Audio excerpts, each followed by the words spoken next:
Turn it over to Larry. I hadn't really planned on speaking today because I had spoke Monday, but Bill insists that I say something, so bear with me, everyone. I'm going to try and give a little bit to the speech I gave Monday from memory, and being old and senile, my memory is just about shot. Basically, my battle started back in June of '97 when my ex decided to file a PFA against me. Served me at work Wednesday afternoon. See you in court tomorrow. By the way, go find a place to live. My parents were out of town at the time, so I spent the first week of my separation living in a hotel room, and it actually went downhill from there. My youngest is now 21. In Pennsylvania, you're done at 18 or high school, whichever comes later. You guys might wonder why I'm even here if I've been out of the system for 3 years. I am here because I do not want this to happen to my children. There is no reason on this God's earth why we can't all get along. You fall in love, you fall out of love. It happens. Don't penalize the children. The reason our children are penalized is real simple. It's called money. And they caused it. When they passed Title 4D of the Social Security Act back in the late 90s, when the federal government decided we're getting out of the welfare game, we're going to make all these welfare moms with kids, we're going to find daddy. We don't care who daddy is. We just need a daddy to pay child support. Whether you're the dad or not, it doesn't matter. If you say he's daddy, that's good enough for us. You're paying support. And by the way, states, we'll make it worth your while. We'll pay you incentive money based on every dollar of child support that you collect. The Commonwealth of Pennsylvania, the great state that I come from, collects $25 million a year just so they can separate parents from their children. That is the only purpose of Title 4D, is to separate you from your children. But the problem is, it's not financially viable. 65% of all teen suicides come from fatherless homes. In a lifetime, all those teenagers that committed suicide would make $1 million each. They're not making that money to put into the economy. 71% of all adolescents in drug rehab come from fatherless families. The cost on this I wasn't able to find, and believe me, I spent a couple hours looking.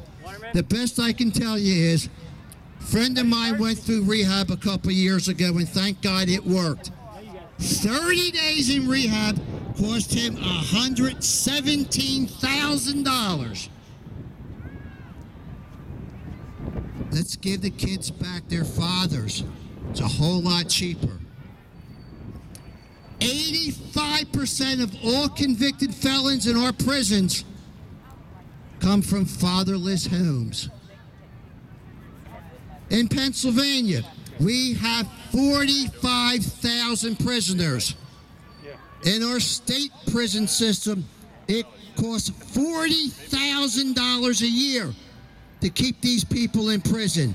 Our county prisons cost $18,000. If I remember correctly, that comes out to a couple $2 billion a year. Anyone think I'm getting close to balancing budgets in each state that's got a problem now? Give us back our kids. We'll balance your budget. They'll work. They'll live. They won't do drugs. They won't be in prison. What seems to be the problem here? Why can't these idiots figure it out? It makes economic sense to give us back our kids.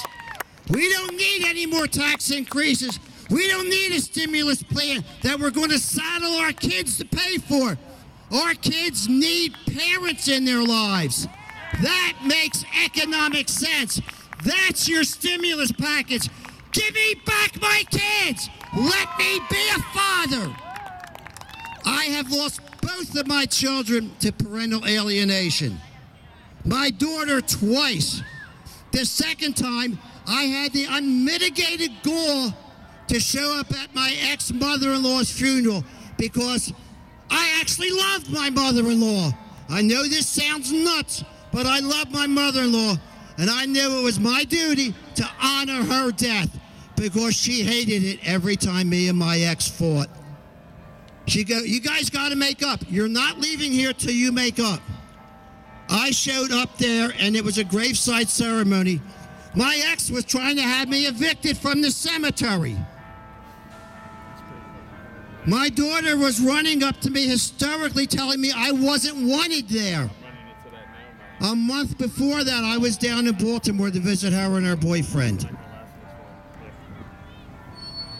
I gave my son new insurance cards at the funeral because my job changed insurance plans. Not 20 minutes after I gave him those cards, he told me to do an unnatural act to myself. I don't know. What am I missing? I spent about 7-8 years in the court system, doing about 2/3 of it pro se. I know I spent $70,000 doing that. I am guessing my ex spent well over $125. Both my kids now have student loans. A friend of mine's kid just graduated. His student loan, his monthly payments on his student loan are more than my mortgage and run for the same 30 years. Does this make sense? We're saddling our children because we can't see 3 years in advance. I don't know. Am I nuts? I'm about done. Thanks, Larry, for that very powerful and passionate speech. We're going to wrap it up here. Bill, thanks for the camaraderie this week. You were the inspiration for us getting started. Larry, for the chase wagon. We're not here without you.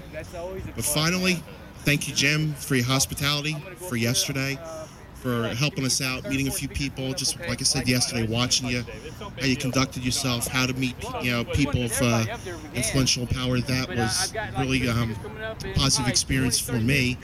And let's make this even a better one next year. Let's work on it. All right, thank you very much. Bill, what's that say?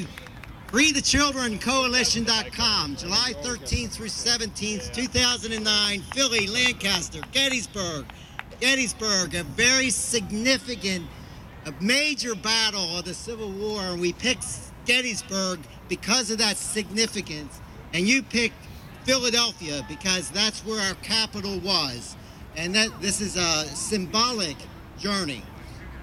Next year, we're going to do it again. Get here Thursday, the bike trek around the Capitol on Friday. We're going to go visit with our congressional people on Friday, and we'll be here for the D.C. rally in 2010. Give these men a great round of applause, and thank you very much.